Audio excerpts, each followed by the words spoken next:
कृष्णाय वासुदेवाय हरे परमात्मने प्रणतः क्लेशनाशाय गोविंदाय नमो नमः। श्री कृष्णाय वयं नमः। पद्मिनी या पुरुषोत्तमा एकादशी। पद्मिनी या पुरुषोत्तमा एकादशी लौद मास के शुक्ल पक्ष की एकादशी है और इसी महीने को पुरुषोत्तम मास, अधिक मास, लौद मास या मलमास कहा जाता है। मलमास कहना वर्जित है क्योंकि मलमास कहने के कारण ही भगवान विष्णु अप्रसन्न होते हैं। इसलिए सबसे अच्छा है पुरुषोत्तम मास या अधिक मास आप बोल सकते हैं, कह सकते हैं। आइए आज हम इस एकादशी के बारे में आपको बताते हैं। पद्मिनी या पुरुषोत्तमा एकादशी की कथा। धर्मराज युधिष्ठिर बोले कि हे भगवान, अब आप पुरुषोत्तम, अधिक, लौद या मलमास की शुक्ल पक्ष की एकादशी के बारे में बतलाएं। इस एकादशी का नाम क्या है तथा इसके व्रत की विधि क्या है, सो विधि पूर्वक कहिए। श्री कृष्ण बोले कि हे राजन, अधिक या लौद मास की एकादशी जो कि अनेक पुण्यों को देने वाली है, उसका नाम पद्मिनी है। इस एकादशी के व्रत से मनुष्य विष्णुलोक को जाता है। हे राजन, इसके विधि को मैंने सबसे पहले नारद जी से कहा था। यह विधि अनेक पापों को नष्ट करने वाली तथा मुक्ति और भुक्ति को प्रदान करने वाली है। आप ध्यान पूर्वक श्रवण कीजिए। दशमी के दिन, जो दशमी तिथि आती है, उस दिन को व्रत शुरू करना चाहिए और कासे के पात्र में भोजन, मांस, मसूर, चना, कोदों, शहद, साग और पराया अन्न दशमी के दिन नहीं खाना चाहिए। इस दिन हविष्य भोजन करना चाहिए और नमक भी नहीं खाना चाहिए। नमक भी नहीं खाना चाहिए। उस रात्रि को भूमि पर शयन करना चाहिए और ब्रह्मचर्य पूर्वक रहना चाहिए। एकादशी के दिन प्रातः उठकर नित्य क्रिया से निवृत्त होकर दातुन करनी चाहिए और 12 बार कुल्ला करके पुण्य क्षेत्र में स्नान करने चले जाना चाहिए। उस समय गोबर, मृतिका, तिल, कुश तथा आंवले यानी जो आंवला होता है, इससे पूर्ण विधि पूर्वक स्नान करना चाहिए। स्नान करने से प्रथम शरीर में मिट्टी लगाते हुए उसी से प्रार्थना करनी चाहिए। हे मृतिका, तुमको भगवान ने शुक्र रूप में आकर धारण करके निकाला है। ब्रह्मा जी ने तुम्हें दिया है और कश्यप जी ने तुमको मंत्रों से पूजा है। इसलिए तुम मुझे भगवान की पूजा करने के लिए शुद्ध बना दो। समस्त औषधियों से पैदा हुई गौ पेट में स्थित करने वाली और पृथ्वी को पवित्र करने वाली तुम मुझे शुद्ध करो। ब्रह्मा के थूक से पैदा होने वाली तुम मेरे शरीर को छूकर मुझे पवित्र करो। हे शंख चक्र गदाधारी देवों के देव जगन्नाथ, आप मुझे स्नान के लिए आज्ञा दीजिए। इसके उपरांत वरुण मंत्र को जप कर स्नान करना चाहिए। पवित्र तीर्थों के अभाव में उनका स्मरण करते हुए किसी तालाब में स्नान करना चाहिए। अगर तालाब भी नहीं मिल रहा है तो घर में आप स्नान कर सकते हैं। स्नान करने के पश्चात स्वच्छ और सुंदर वस्त्रों को धारण करके तथा संध्या तर्पण करके मंदिर में जाकर भगवान की पूजा करनी चाहिए। स्वर्ण की राधा सहित कृष्ण भगवान की प्रतिमा और पार्वती सहित महादेव जी की प्रतिमा बनाकर पूजन करें। धान्य के ऊपर मिट्टी या तांबे का घड़ा रखना चाहिए। उस घड़े को वस्त्र तथा गंध आदि से अलंकृत करके उसके मुंह पर तांबे, चांदी या सोने का पात्र रखना चाहिए। उस पात्र पर भगवान की प्रतिमा रखकर धूप, दीप, नैवेद्य, पुष्प, केसर आदि से उनकी पूजा करनी चाहिए। इसके उपरांत भगवान के सम्मुख नित्य गान आदि करें। उस दिन पतित तथा रजस्वला स्त्री का स्पर्श नहीं करना चाहिए। उस दिन असत्य बोलना तथा गुरु और ब्राह्मण की निंदा नहीं करनी चाहिए। उस दिन भक्त जनों के साथ भगवान के सामने पुराण की कथा सुननी चाहिए। पुरुषोत्तम अधिक या लौद मास की शुक्ल पक्ष की पद्मनी एकादशी का व्रत निर्जल अथवा शारीरिक शक्ति के अनुसार करना चाहिए। यदि मनुष्य में शक्ति रहती हो तो उसे जलपान या अल्पाहार से व्रत करना चाहिए। रात्रि में जागरण करके, नाच और गान करके भगवान का स्मरण करते रहना चाहिए। प्रतिपहर मनुष्य को भगवान या महादेव जी की पूजा करनी चाहिए।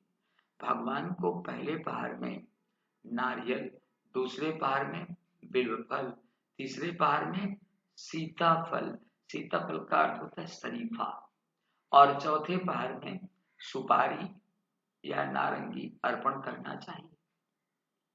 इससे पहले पहर में अग्निहोम का, दूसरे में वाजपेय यज्ञ का, तीसरे पहर में अश्वमेध यज्ञ का और चौथे पहर में राजसूय यज्ञ का फल मिलता है। इस फल से अधिक संसार में न यज्ञ है, न विद्या है, न तप है, न दान आदि है। एकादशी का व्रत करने वाले मनुष्य को समस्त तीर्थ यज्ञों का फल मिल जाता है। इस तरह से सूर्योदय तक जागरण करना चाहिए और स्नान करके ब्राह्मणों को भोजन कराना चाहिए।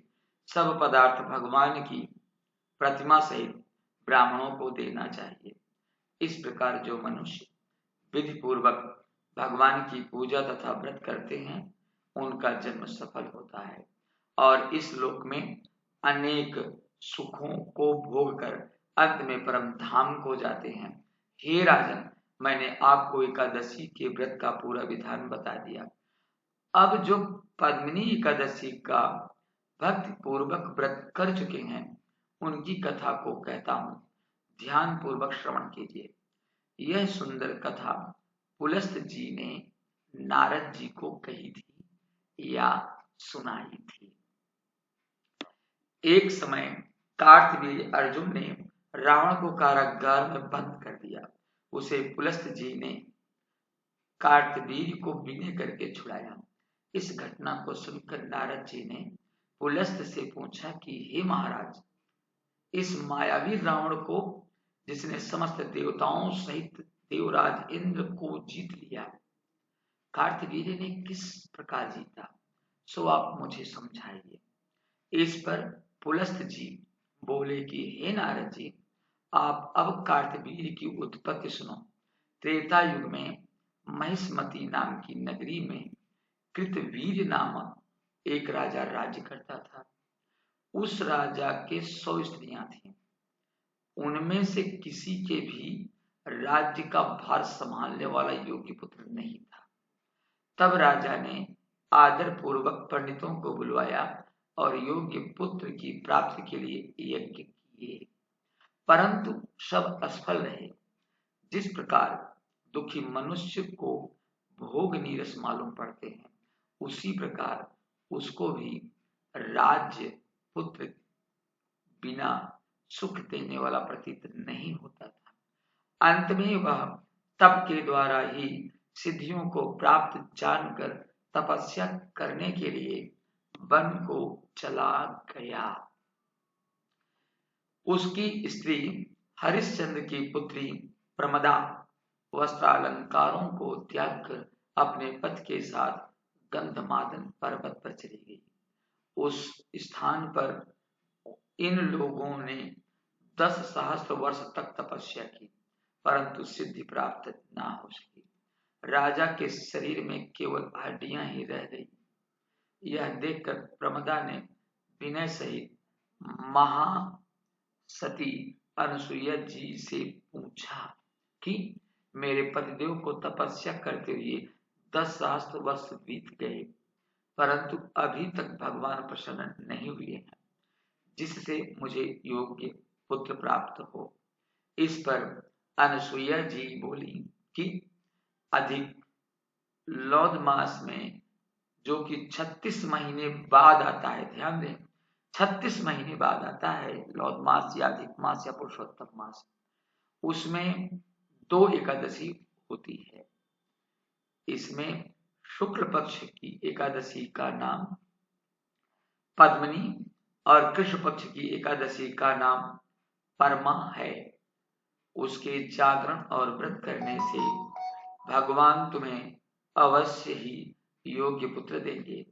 इसके पश्चात अनसुईया जी ने व्रत की विधि बतलाई। रानी ने अनसुईया जी की बतलाई विधि के अनुसार एकादशी का व्रत और रात्रि में जागरण किया। इससे भगवान विष्णु उस पर प्रसन्न हुए और वरदान मांगने के लिए कहा। रानी इस पर भगवान की स्तुति करने लगी। रानी ने कहा कि आप यह वरदान मेरे पति को दीजिए।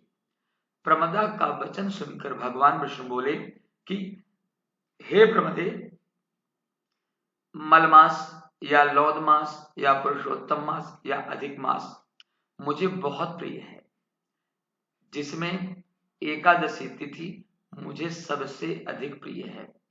इस एकादशी का व्रत तथा रात्रि जागरण तुमने विधि पूर्वक किया, इसलिए मैं तुम पर अत्यंत प्रसन्न हूं। इतना कहकर भगवान विष्णु राजा से बोले कि हे राजन, तुम अपनी इच्छा के अनुसार वर मांगो, क्योंकि तुम्हारी स्त्री या धर्मपत्नी ने मुझको प्रसन्न किया है। भगवान की सुंदर वाणी सुनकर राजा बोला कि हे भगवान, आप मुझे सबसे श्रेष्ठ, सबके द्वारा पूजित तथा आपके अतिरिक्त देव, दानव, मनुष्य, राक्षस आदि से अजय उत्तम पुत्र दीजिए। भगवान उससे तथास्तु कहकर अंतर ध्यान हो गए। वे दोनों अपने राज्य को वापिस आ गए। उन्हीं के यहाँ कार्तवीर्य अर्जुन, ध्यान दीजिएगा, ये पांडव अर्जुन नहीं, कार्तवीर्य अर्जुन उत्पन्न हुए थे। वह भगवान के अतिरिक्त सबसे अजय थे। इन्होंने रावण को जीत लिया था। यह सब पद्मिनी एकादशी के व्रत का प्रभाव था। इतना कहकर पुलस्त जी वहां से चले गए। भगवान श्री कृष्ण बोले कि हे धर्मराज, यह मैंने अधिक मास, पुरुषोत्तम मास, लौद मास या मलमास की शुक्ल पक्ष की एकादशी का व्रत कहा है। जो मनुष्य इस व्रत को करता है अथवा वह पूजन करता है, वह विष्णु लोक को जाता है। भगवान का वचन सुनकर युधिष्ठिर ने भी अपने कुटुंब सहित इस व्रत को किया। सूत जी बोले कि हे ब्राह्मणों, जो आपने पूछा था सो मैंने कह दिया। अब आप क्या सुनना चाहते हैं? जो मनुष्य इसकी कथा को, यानी इस एकादशी की कथा को सुनेंगे, वे स्वर्गलोक को जाएंगे। दर्शनाय धन्यवादः। नमो नमः।